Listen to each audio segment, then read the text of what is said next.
The kick's power comes from the torque generated by the rotation of the hips. It's the same principle that cracks a whip. Turning the hips just a few degrees forces the foot to travel a much greater distance and creates a lot of speed as it does. The longer the leg and quicker the rotation, the faster the kick. And unlike karate, Muay Thai fighters are also taught to strike with the hard bone of the shin. A Muay Thai kick can generate roughly the same force as a baseball bat, enough to crack a rib or a leg. It works like a point of a knife. All the force is magnified by being concentrated in a small, hard area. Even if the elbow doesn't deliver a knockout, it will almost always leave a nasty cut and often end the fight. Flying knee relies on the explosive power of the legs. But rather than spread the power of our blow over two fists, it concentrates it into the spear point of the knee and combines it with the force of gravity. It's the equivalent of hitting our opponent in the chest with a sledgehammer. Getting close, the opponent's neck is exposed. But because of the close range, the hand doesn't generate a huge amount of force. It's enough to stun, but probably not enough to cause severe injury. But replace the hand with a weapon, a stick or a knife, as you would in combat, and this could become a kill shot. Because the area of impact is focused on a small part of the foot, it magnifies the force of the blow, making it capable of dropping 1,000 pounds of force on your head. It's like getting whacked in the head with a Louisville Slugger, rotating your fist 180 degrees right before it strikes the intended target. The twisting snap of the arm maximizes the speed of the punch and magnifies the force of the blow by concentrating the impact on the first two knuckles of your hand. Done correctly, it can deliver as much energy as a bowling ball dropped from the top of a house, more than enough to cause soft tissue damage or break a rib. This move uses the same principle as a throw in judo, off-balancing your opponent and then using his momentum to send him down. But it's much more aggressive. The sweep here is actually a strike to one of the most sensitive areas of the body, the Achilles tendon. Just like a crowbar, where your leg is the lever and your hip is the fulcrum. The trick is positioning your body in just the right place. If you're just an inch off the placement of your thigh and hip, the amount of energy needed to throw an opponent can more than double. But performed correctly, Uchimata requires almost no energy, yet it can deliver up to 5,000 pounds of force. If it weren't for the mat, a throw like Uchimata would be enough to cause serious injury or even paralysis. Most kicks that land with the side, ball, or top of the foot, the gastrizin uses the heel to deliver the blow.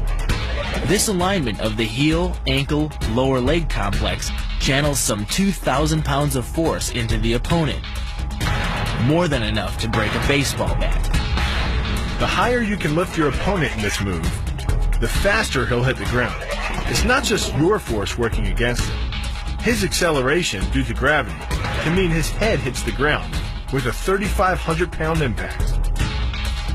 On a hard surface like concrete, this is more than enough to cause a serious brain injury. During the choke, your opponent is relying on his grip strength and outstretched arms to maintain the choke. The strength of your back and shoulder muscles is greater than the applied force of your opponent's hold, so it doesn't take much to break his grip. And the closer your hands are to your own neck, the greater the leverage. Power of this move comes from the spin. Like the wrecking ball at the end of a demolition crane, the power is generated by the rotation of the body. In conjunction with the snap of the knee, the foot achieves a velocity of nearly 30 miles per hour. When the heel connects with the solar plexus, it transfers 1,400 pounds of force, enough to damage internal organs and fracture multiple ribs. The move gets its power from the pressure exerted by your legs. The first leg imparts pressure to the carotid artery. The second leg, working in conjunction with your arms, optimizes that pressure, transforming you into a human vice grip. If your opponent doesn't tap out, he'll pass out. Much longer and permanent brain damage can ensue. The power of the takedown is derived from the simple mechanical advantage you hold over your opponent. By wrapping up his striking leg at the upper thigh, you've placed your opponent in what's called conditional stability. If he remains stationary, he could technically maintain his balance indefinitely. But by driving him backward and initiating a sweep of his other leg, you've added two destabilizing factors: and the loose center of gravity simply cannot hold. The tornado kick is a study in controlled chaos. A quick spin confuses your opponent. Then one knee is thrust into the air, launching your entire body high enough to fire a powerful kick.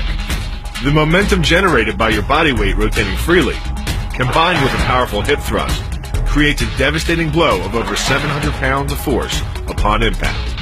More than enough to permanently damage the hyaline cartilage that protects the larynx and spinal cord. The secret to the move is wrist control. By rotating your opponent's wrist to the maximum extent of its range of motion, the bones of the wrist lock against the bones of the forearm and make it impossible to bring the strong muscles of the upper arm to bear. Then, you can pull your opponent off balance and into a potent knee strike.